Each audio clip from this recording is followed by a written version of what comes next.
योगेश सहनी जी, देश के कांग्रेस पार्टी के सीनियर नेता, गठबंधन के नेता, भाइयों बहनों, अंबानी की जगह है, अदानी की जगह है, मगर आपकी भी जगह है। ये नहीं होगा कि भैया उनको सब कुछ दे दिया और जम्मू कश्मीर के लोग देखते रह गए। पीओके से रेफ्यूजीज आए, उनसे मनमोहन सिंह जी ने वायदा किया, वो वायदा पूरा किया जाएगा। सॉरी, कश्मीरी पंडित से जो मनमोहन सिंह जी ने वायदा किया था, वो वायदा पूरा किया जाएगा। और जो हमारे रेफ्यूजीज हैं, जो पाकिस्तान ऑक्यूपाइड JNK से आए, 2014 में जो उनको वायदा किया गया था फाइनेंशियल पैकेज का, वो भी हम पूरा करके दिखाएंगे।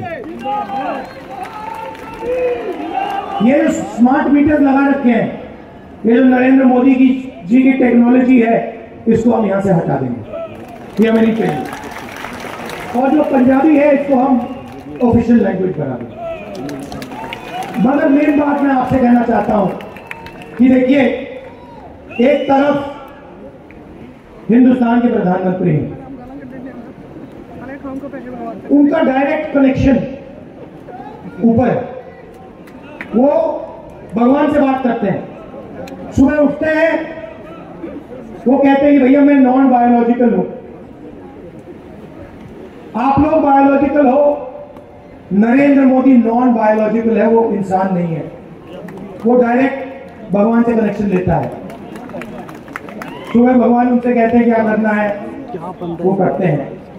हम इंसान हैं,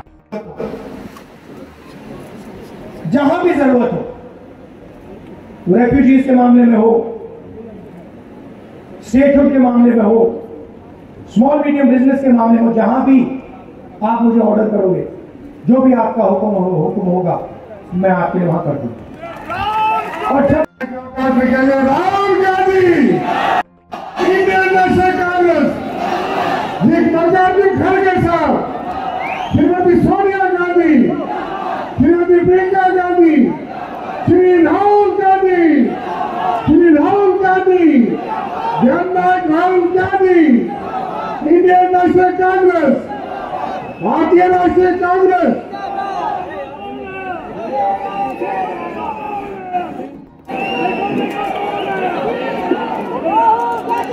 आप सबका बहुत बहुत धन्यवाद। इतनी संख्या में इतनी देर से आप जम करके बैठे रहे, बहुत स्वागत किया। जोरदार तालियों से एक बार फिर जाते जाते उनको अपनी विदाई दीजिए। बहुत बहुत शुक्रिया सारी भीड़ का। इतनी नमस्कार, कैसे हैं आप लोग? मुंह कैसा है आपका? मुंह बढ़िया है?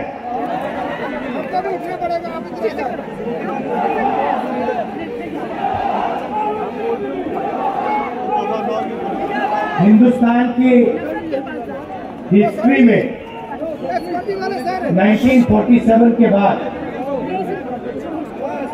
बहुत सारे यूनियन टेरिटरीज को स्टेट बनाया गया, स्टेट्स को बांटा गया। आंध्र प्रदेश में से तेलंगाना बना,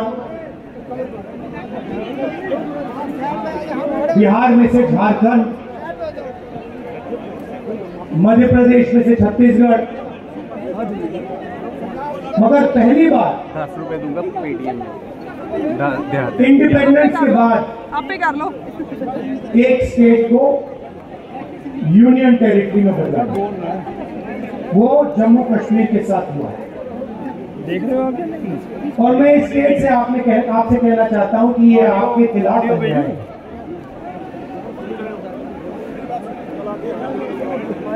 आपका लोकतांत्रिक हक आपसे छीन लिया गया और आज जम्मू कश्मीर के लोग नहीं चलाते हैं। आज जम्मू कश्मीर को दूसरे स्टेट के लोग चलाते हैं। हमने सोचा था कि चुनाव से पहले आपको स्टेटहुड वापस मिल जाए, और सही तरीका वही था। सही तरीका था कि पहले स्टेटहुड दो और उसके बाद चुनाव कराओ। अब ठीक है, पहले चुनाव करा दिया, मगर हम चाहते हैं कि जल्दी से जल्दी आपका जो लोकतांत्रिक हक है, जम्मू कश्मीर का जो स्टेटहुड है, वो आपको वापस मिले।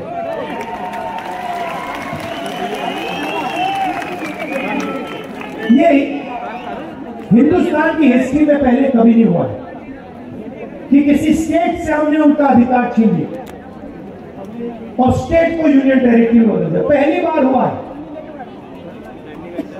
और मैं सही बोलूं तो ये कभी नहीं होना चाहिए, किसी और स्टेट के साथ ये कभी नहीं होना चाहिए। और मैं आपको यहां गारंटी देता हूं कि अगर बीजेपी ने आपको स्टेटहुड नहीं दिया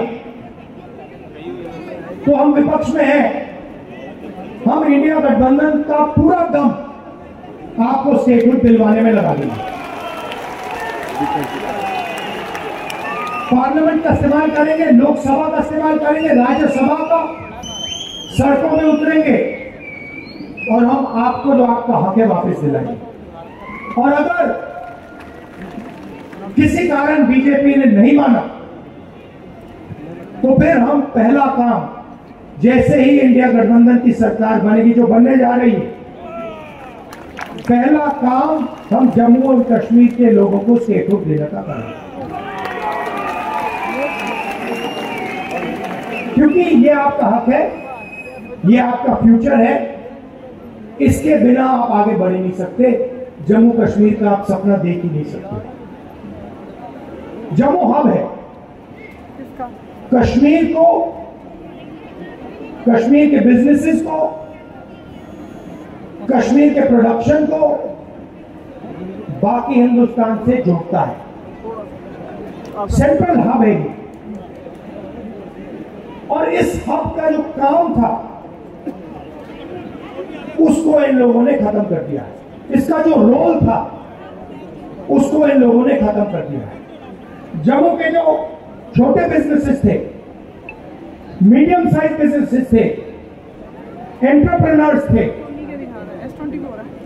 इनकी रीढ़ की हड्डी बीजेपी की सरकार ने और यहां के लेफ्टिनेंट गवर्नर ने तोड़ दी। नतीजा यह है कि जम्मू कश्मीर के लोगों को, युवाओं को रोजगार नहीं मिल सकता।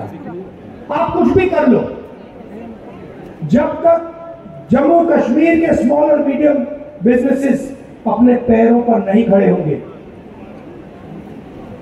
तब तक इस प्रदेश में, इस यूनियन टेरिटरी में रोजगार नहीं मिल सकता। आप कुछ भी कर लो, जब तक लेफ्टिनेंट गवर्नर है तब तक बाहर के लोगों को फायदा मिलेगा, सारे के सारे कॉन्ट्रैक्ट्स उनको जाएंगे, और जो जम्मू की जनता है, कश्मीर की जनता है, उनको परे कर दिया जाए। ये रियलिटी है। और एक कारण भी है कि आपसे स्टेटहुड छीना गया, कि वो चाहते हैं कि जम्मू कश्मीर को जम्मू कश्मीर के लोग ना चलाएं, बाहर के लोग चलाएं, लेफ्टिनेंट गवर्नर के माध्यम से काम हो, और जम्मू कश्मीर की जनता की जो प्रॉस्पेरिटी है वो खत्म हो जाए। ये आक्रमण जो जम्मू कश्मीर में स्मॉल और मीडियम बिजनेसेस पे हुआ है, ये बाकी देश में भी हुआ है। पूरी सरकार अदानी अंबानी जैसे अरबपतियों के लिए चलती है।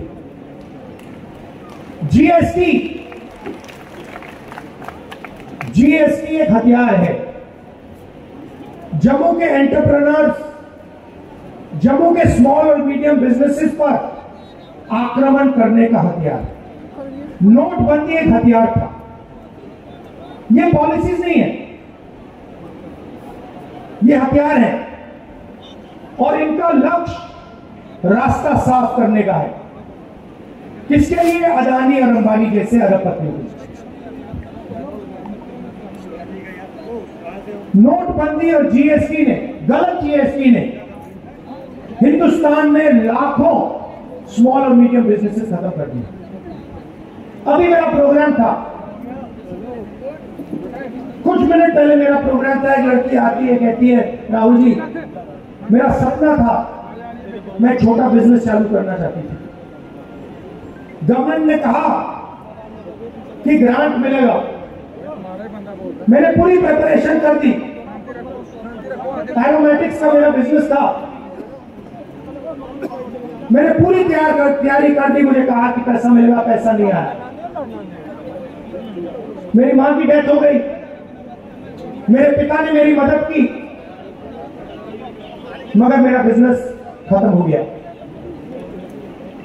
आज मैं छोटा बिजनेस नहीं चलाना चाहती हूं, क्योंकि मैं जानती हूं कि जम्मू कश्मीर में छोटा बिजनेस नहीं चलाया जा सकता। मगर यही आपकी रियलिटी है, यही आपकी स्ट्रेंथ है, इसी में आपका रोजगार है, इसी में आपका भविष्य है। और आप किसी भी युवा से पूछ लो, वही जवाब मिलेगा। वो लड़की अब कह रही है कि मैं एडमिनिस्ट्रेशन में जाना चाहती हूं, मैं आईआईटी में जाना चाहती हूं। आईआईटी में कितने लोग जाएंगे? एडमिनिस्ट्रेशन में कितने लोग जाएंगे? 1% जाएंगे, 2% जाएंगे, 3% जाएंगे, 5% जाएंगे। 95% का क्या होगा? जहां भी देखो वहां आपको अदानी अंबानी दिखेगा। पहले आपका रोल था, कश्मीर के सेब यहां से निकलते थे, आप बाकी हिंदुस्तान में भेजते थे।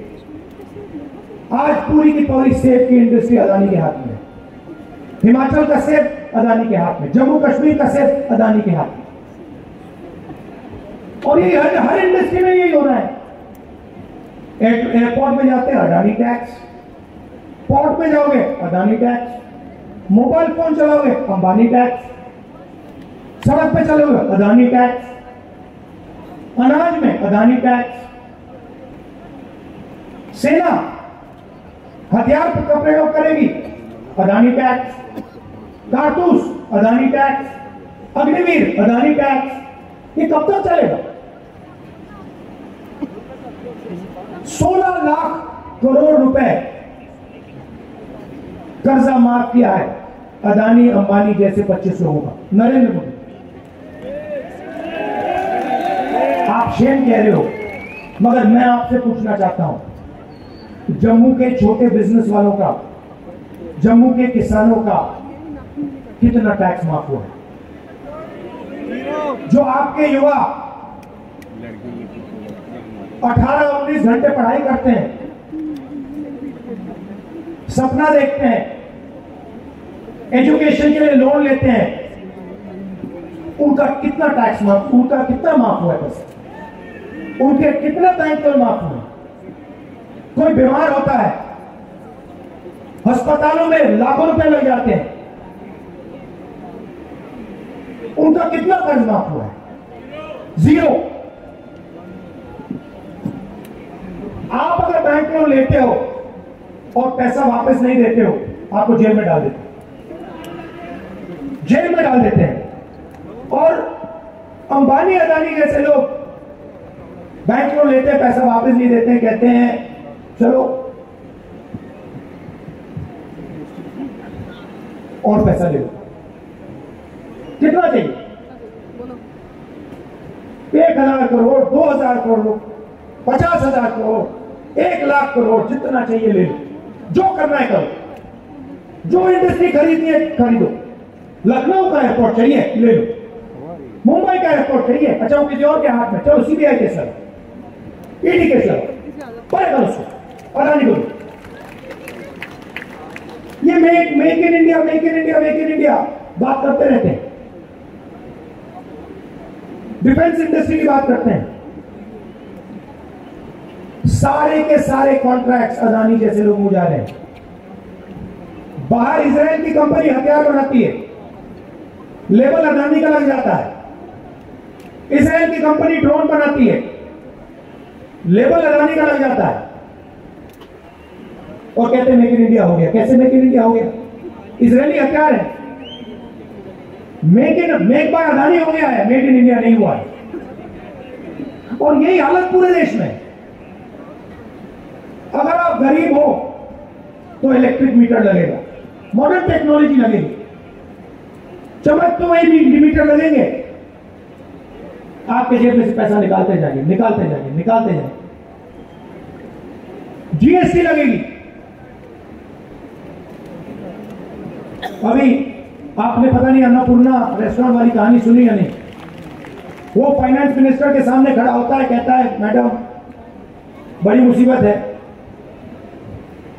मैं अगर बन बेचूं एक जीएसटी लगती है, अगर उसमें क्रीम डाल दूं दूसरी जीएसटी लगती है, अगर बन और क्रीम अलग बेच दूं तो तीसरी जीएसटी लगती है, मैं क्या करूं? और यही हालत सबके साथ। ऐसी कॉम्प्लिकेटेड जीएसटी बना दी है, क्यों? एक्सटॉर्शन करने के लिए। गलती करो, ईडी वाले, सीबीआई वाले, इनकम टैक्स वाले आ जाएंगे, जीएसटी वाले आ जाएंगे, पैसा लेके चले जाएंगे। यही सिस्टम चल रहा है। तो ये चुनाव आपको अधिकार देने का चुनाव, और शुरुआत स्टेटहुड है। उसके बाद सरकार आएगी, जम्मू कश्मीर के जो स्मॉल और मीडियम बिजनेसेस हैं, जो लोकल इंडस्ट्री है, उनकी रक्षा करने वाली सरकार होगी। बैंक के दरवाजे आपके लिए खुलेंगे, आपको सपोर्ट मिलेगी, आपको टेक्नोलॉजी मिलेगी।